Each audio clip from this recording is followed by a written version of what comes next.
Llegaban con muchas expectativas. Cantar y pasárnoslo muy bien. Un concierto de rock and roll. Me gusta la música rock. Yo creo que va a estar muy guay. Creo que me lo voy a pasar muy bien. Y no era para menos porque les esperaba un espectáculo musical con los mejores temas del rock y el pop de los últimos 40 años. Todas las canciones, algunas conocidas y otras no tan conocidas, pero que les va a gustar mucho a todo el mundo.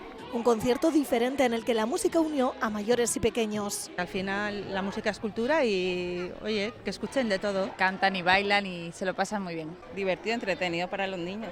70 minutos sin parar de cantar y bailar con estos divertidos personajes que buscaban la mejor canción del mundo.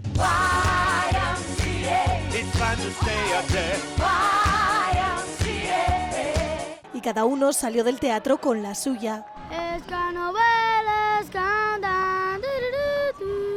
Afuera lo malo, no, no, no. No quiero nada malo, no. En mi vida malo, no. Más de 400 personas se convirtieron en verdaderas rockstars.